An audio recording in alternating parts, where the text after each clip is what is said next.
ngayon at change venue kami dito sa Mariano's garden dito sa may sunflowers.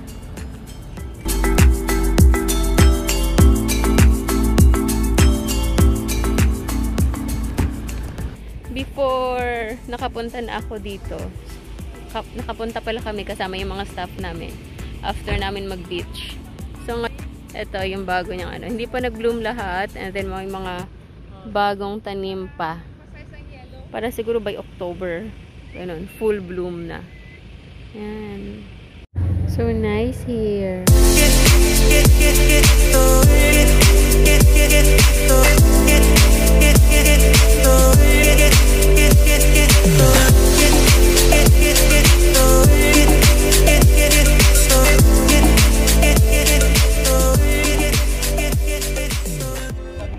Super init pa. So, later na ako, sasalang sa gitna.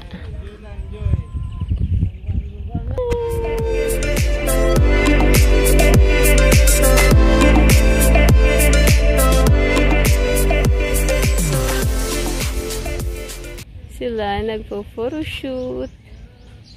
Ayan, audience lang ako. Doon sa kabilang side, ayun.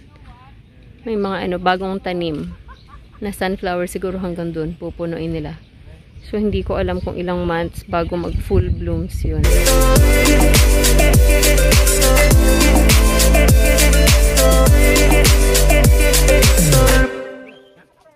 Meron pang hindi nag-bloom. Hindi ko alam kung ilang month ito bago mag-bloom, pero dito sa kabilang side, ayan, semi-bloom pa lang sila. Kasi pag alam ko, pag full bloom sa isang puno, may mga ilang flowers pang nagsusulputan. Ayan. Ayan, meron pa. Ayan.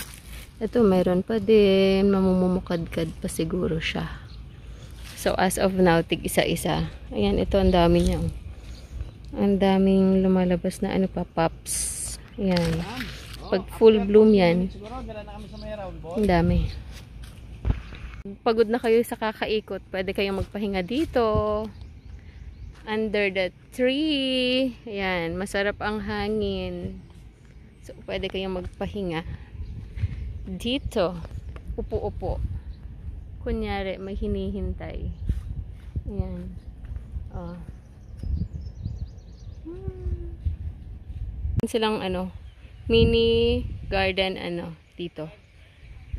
Konti lang. So, gora na sa mga hindi pa nakakapasyal dito. Please follow my page for more travel adventure. Thank you!